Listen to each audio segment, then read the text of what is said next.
Hey everybody, welcome to Jacob's Quest, and today I've just finished watching episode 2 of The Bad Batch called Cut and Run, which turns out to be a play on words because in this episode, The Bad Batch meets up with Cut.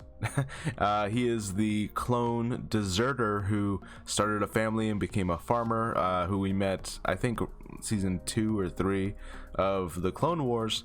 I believe he was only ever in one episode where Rex stays with him after getting injured for a couple of days.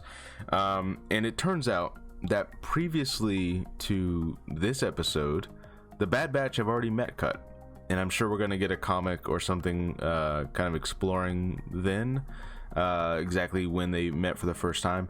I believe so, at least, unless I'm forgetting something from season 7 of the Clone Wars where they met him, which I don't think I am. In any case, they also say that Rex was there the day before they arrived, which means he can't be too far away. We're probably going to meet him within the next couple of episodes, I hope. We saw it in the trailer a little bit. We saw them hanging out with Rex. The other thing about that is that I'm sure that Rex is going to be the one to tell them how to get rid of the inhibitor chips. I'm sure he found out from Ahsoka when she did it. And of course, we know Rex is going to help out Wolf and Gregor from Rebels. We know that that's going to happen. So I imagine that one of the big dramatic points of this whole series is probably going to be them trying to save Crosshair. And once they figure out how to get the chips out from Rex, they're probably gonna, there's probably gonna be this plot point where they're being chased down by Crosshair and they try to trap him and take the chip out, and maybe it doesn't work, or maybe Crosshair ends up dying. I'm sure that's gonna be like a big dramatic turning point for the show. But anyways, yeah, we're starting to see the seeds planted for that, because they even mention, Hunter finds out about the inhibitor chips for the first time here, and you can already kind of see where this could lead into him saying, hey, what if we could take that chip out of Crosshair's brain and then we can have our friend back. So I can already see the show going in that general direction. But basically this whole episode, it felt very much like it felt more like a normal episode of the Clone Wars. It really feels like the Clone Wars is back. They even kind of talk about how it doesn't feel like the Clone Wars ever ended when Cut's there, because they talk about how the war's over, everyone should, they should be calling the troops back home, I guess to Camino or Coruscant or whatever, and they're not. The Empire has started tagging every single vehicle, and this is where we get into chain codes, and that's really the whole crux of this episode. Cut is trying to get his family off the planet because more and more clone troopers are arriving, and of course he can't be discovered because he'd be arrested because he's a deserter, right? So they're trying to get off planet, but they need a chain code, which is this new thing that the Empire has started implementing, which basically it's a way of tracking every single citizen in the galaxy. If you want to leave, they're gonna they take control of the ports to leave, and if you want to leave, you have to have a chain code, and that's basically their the Empire trying to flex their level of control over the galaxy, right? Like you can see, it's only been a couple days since the Empire has been a thing, but they're already starting it. They're already very imperial. We even see like a little, I don't know, I guess propaganda piece about how you can exchange your credits for imperial credits, and just really fascinating stuff. And I hope we start seeing more and more of this in the show, like this whole level of control the Empire starts taking over of no, you're going to use our new currency and you have to set up for our citizen tracking system, and just really scary stuff that the Empire started doing. Now we've seen chain codes before. We saw them in The Mandalorian, and this is how, if you remember, the Mando was given the last 4 digits of Grogu's chain code, and that's how he knew that he was 50 years old, and that's what he was using to track him in that first episode. So this is still a pretty new concept to Star Wars. I had to look it up, but apparently it was not a thing in Legends, I guess. So chain codes are a pretty new thing. It's interesting to think about how the New Republic is still using chain codes, I guess, to track criminals. I don't know. I guess it just kind of makes me question the morality of the New Republic, that they're still using this system that the Empire put in place to basically exert their control over all citizens in the galaxy. So I don't know. Interesting to think about there, I guess. Anyways, basically the whole plan is that they get their own ship impounded, that way it's tagged. That way they can sneak in, steal a couple of discs where they can basically create these fake chain codes and get the family out of there. And they kind of do this thing that Rebels and The Mandalorian both did, where, you know, they're like, oh, we have this kid with us and we're living these dangerous lives and it's too dangerous for a kid to be around, so we're going to try to pass the kid off on this family that is going to have a much more stable and safe life. Which is true, like that's the responsible thing to do, but we all as the audience know that's not going to happen because they just introduced this character. Like we knew that Grogu was not going to stay with those people in episode 4 of The Mandalorian, right? So we know that Omega's not going to end up staying with Cut and his family, but it feels like this sort of like hurdle that these shows feel obligated to go over again, because logically you have to get past, like, why would they keep this kid around in such a dangerous situation and all their adventures and all their, you know, being hunted down by the Empire. So you kind of have to get over this logical hurdle of like, okay, this is why they tried to get rid of the kid and then it didn't work, and so they're stuck with the kid. And that's basically all that happens. They end up creating a chain code for her so she can leave with Cut and his family, and then they get separated and she ends up running back to the Bad Batch by the end of the episode saying, I want to stay with you guys, and they kind of just accept it, saying, okay, you're one of us now, you're stuck with us, you know. And they kind of just have to get past this. So I guess I'm glad they did it in episode 2. That way, you know, I was never gonna question why they're bringing a child along with them. I was just gonna accept it because, you know, it's part of the show, right?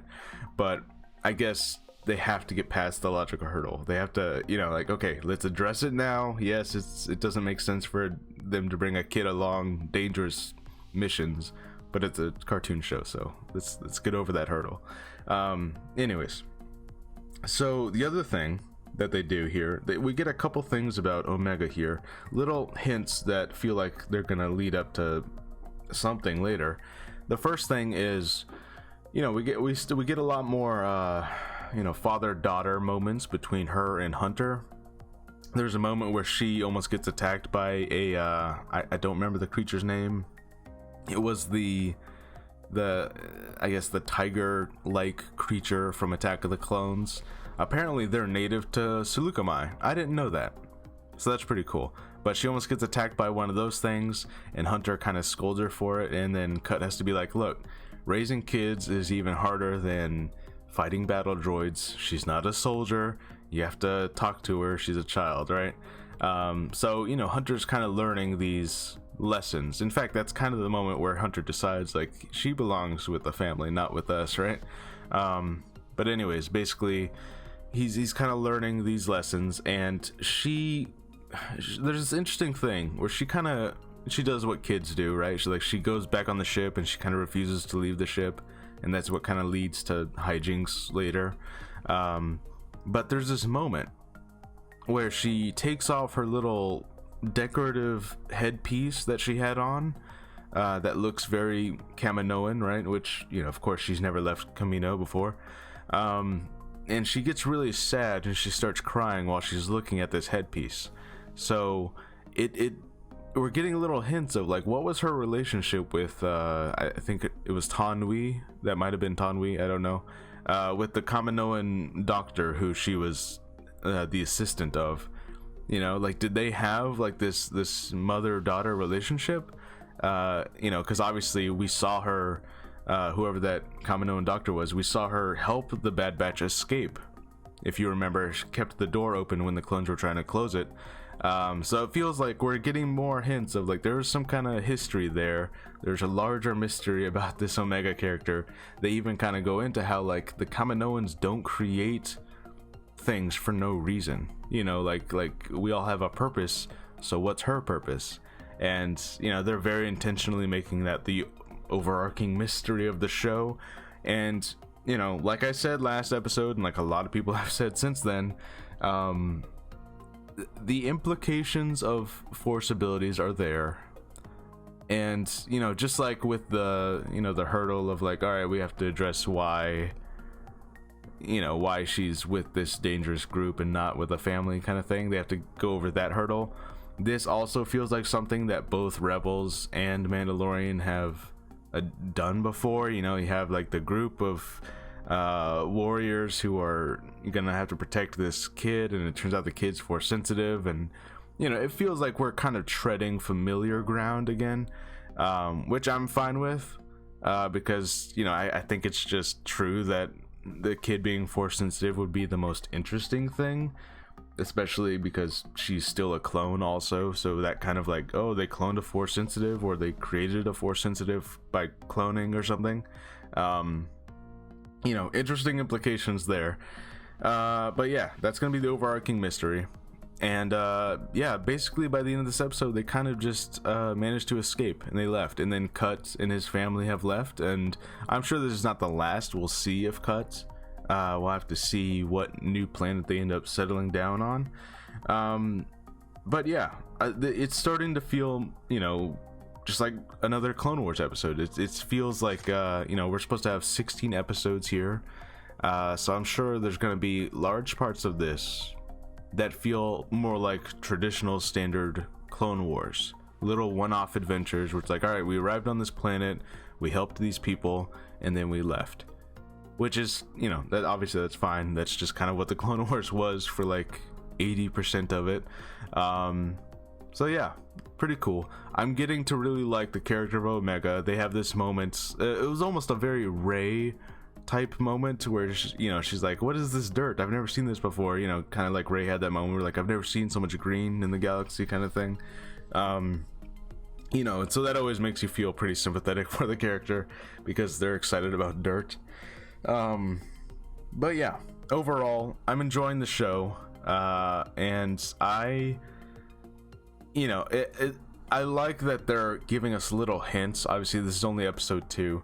I hope they don't draw out the larger mysteries and these larger things that are going to happen for too long. You know, I hope that they kind of, and usually they're pretty good at that. I'd say Rebels was always pretty good at that, of like, all right, we'll give you little hints of this Fulcrum person, sorry, and then we'll give you the big reveal by the end of the season, you know?